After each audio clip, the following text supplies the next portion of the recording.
আমি রয়েছি রংপুরের কেন্দ্রীয় যে শহীদ মিনার এলাকা রয়েছে সেখানে রয়েছি।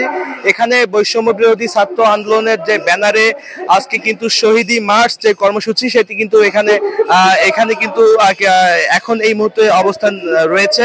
এবং আপনাদেরকে একটু জানিয়ে রাখি যে রংপুর প্রেস ক্লাবের সামন থেকে আজকের যে এই কর্মসূচি সেটি কিন্তু সেখান থেকে শুরু হয় এবং সেখানে রংপুরের বিভিন্ন শিক্ষা প্রতিষ্ঠানের শিক্ষার্থীরা, বিভিন্ন সাধারণ মানুষ তারা কিন্তু সেখান থেকে র্যালির মাধ্যমে তাদের যে আজকে যে কর্মসূচি সেটি কিন্তু তারা শুরু করে। সেখান থেকে জাহাজ কোম্পানির মোড় এবং তারপরে কিন্তু রংপুর যে টাউন হল, তারপরে রংপুর প্রজন্ম চত্বর, এছাড়াও রংপুর নগরীর বিভিন্ন গুরুত্বপূর্ণ যে মোড়গুলো রয়েছে সেসব ঘুরে এসে এই মুহূর্তে রংপুর টাউন হলের শহীদ মিনারে কিন্তু এই যে বৈষম্য বিরোধী ছাত্র আন্দোলনের যে আজকের কর্মসূচি শহীদি মার্চ সেটি কিন্তু তারা পালন করছেন। এবং আপনাদেরকে যদি একটু দেখানোর চেষ্টা করি, এই মুহূর্তে আপনারা দেখতে পাচ্ছেন যে রংপুরের যে টাউন হলটি রয়েছে এই টাউন হলে যাদেরকে আপনারা দেখতে পাচ্ছেন তারা সবাই কিন্তু এখানে নিহতের পরিবারের স্বজনরা এখানে এসেছেন, যারা কোটা সংস্কার আন্দোলনে রংপুরের যে সকল সাধারণ মানুষ ছাত্র জনতার মধ্যে যে সকল ছাত্র জীবন দিয়েছেন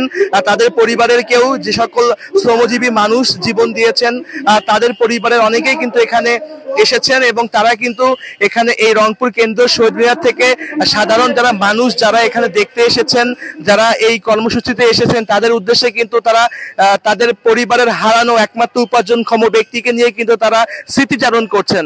আপনাদেরকে জানিয়ে রাখি যে রংপুরে গত 16 জুলাই শহীদ আবু সাইদ বেগম রোকেয়া বিশ্ববিদ্যালয়ের শিক্ষার্থী তার কিন্তু মৃত্যু হয় পুলিশের গুলিতে।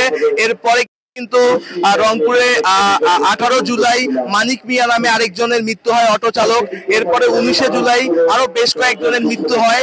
সবকিছু মিলে রংপুর থেকে কিন্তু কোটা সংস্কার আন্দোলনের যে মৃতের যে প্রথম যে শহীদ সেটি কিন্তু এখান থেকে কিন্তু শুরু হয়। আমরা এই মুহূর্তে কথা ইমরানের সাথে, তিনি এই শিক্ষার্থীদের সাথে শুরু থেকে রয়েছিলেন।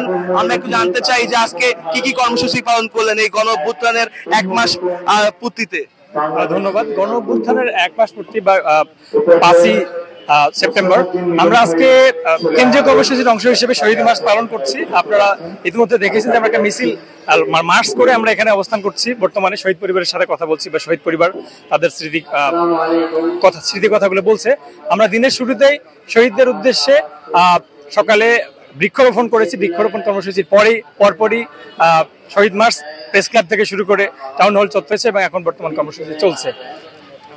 এখন কি চলছে, এখন তোমরা কি করবা? এরপরে আসলে আমাদের পরবর্তী যে প্ল্যান, যে সারা বাংলাদেশ যেহেতু সংস্কার প্রয়োজন, আমরা রংপুর দিয়ে সংস্কার শুরু করতে চাই। আমাদের পরবর্তী ভাবনা হচ্ছে রংপুর মেডিকেল কলেজের সিন্ডিকেট এবং রংপুর মেডিকেল কলেজের যত অনিয়ম দুর্নীতি আছে আমরা আগামীকাল থেকেই নিজেরাই এই অভিযানে নামবো ইনশাআল্লাহ। এই মাহির, এখন যারা মৃত্যুবরণ করেছেন তাদের অনেকেই কিন্তু সাহায্য পাননি। আমরা তাদেরকেও মাথায় রেখেছি এই চিন্তাগুলো, যে তারা কিভাবে তাদেরকে সাহায্য করা যায়, তাদের পাশে দাঁড়ানো যায়।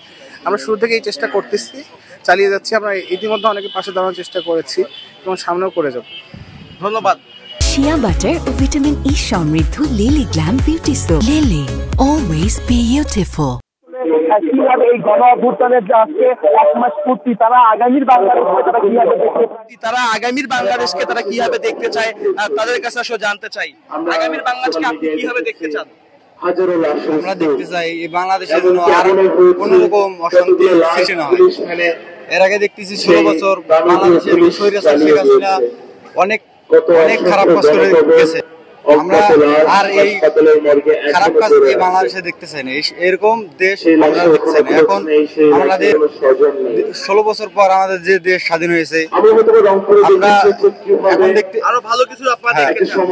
ধন্যবাদ। আপনি কিন্তু শুনছিলেন নিশ্চয়ই এখানকার। আমরা এই মুহূর্তে একটু আমরা রংপুর যে শহীদ মিনার রয়েছে সেখানে আমরা যারা নিহত হয়েছেন কোটা সংস্কার আন্দোলনে যারা শহীদ হয়েছেন তাদের পরিবারের সাথে একটু কথা বলতে চাই।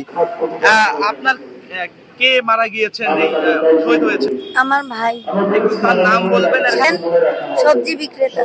কিভাবে শুনলেন, মানে ঘটনাটা একটু বলেন। মানে 19 জুলাই রোজ শুক্রবার ও সকালে মাল করছে, করিয়া ও বিক্রি করছে। করার পর দুপুরে নামাজ পড়ছে, বিক্রি করি। নামাজ পড়িয়ে ও হোটেলে ভাত খাইছে। খাবার পর আমাদের পাশের বাড়ি বিচার সালিশ করছে, একজনের বিচার সালিশ করার পর ও বাজারে যাচ্ছে মাল করার জন্য। মাল করতে আসিয়া ও গুলিবিদ্ধ হয়ে মারা গেছে। আমরা খবর শুনলাম যে ও মারা গেছে, ওর ডেড বডিটা মেডিকেলে আছে। তারপরে আমরা ফোন দিলাম ওর মোবাইলে ফোন দিয়ে শিওর হইলাম যে ও মারা গেছে। ওর বন্ধু বললো যে আপা হ্যাঁ মারা গেছে সাজ্জাদ, ওর বডিটা এখানে মেডিকেলে মর্গে আছে, আপনারা নিয়ে যান। আমরা যাই 4-5 জন যাই নিয়ে আসলাম। শুক্রবারের দিন সিদ্ধান্ত নিলাম সেদিনে মাটি দিব। পরে আমার মা ঢাকায় ছিল, পরের দিন 10টার দিকে মাটি দিল। আমরা রংপুর কেন্দ্রীয় যে শহীদ মিনার রয়েছে সেখানে এখনো রয়েছি। এখানে গণ অভ্যুত্থানের 1 মাস পর এখানে কিন্তু 1 মাস পূর্তি, সেটি কিন্তু চলছে শহীদি মার্চ যে কর্মসূচি। এখানে কিছুক্ষণ আগে কিন্তু জাতীয় সঙ্গীত সবাই একসাথে জাতীয় সঙ্গীত বললেন, গাইলেন এবং সেই সাথে এখানে কিন্তু আরো অনেক কর্মসূচি রয়েছে। এখন কিন্তু স্মৃতিচারণ চলছে যারা কোটা সংস্কার আন্দোলনে শহীদ হয়েছেন। আমরা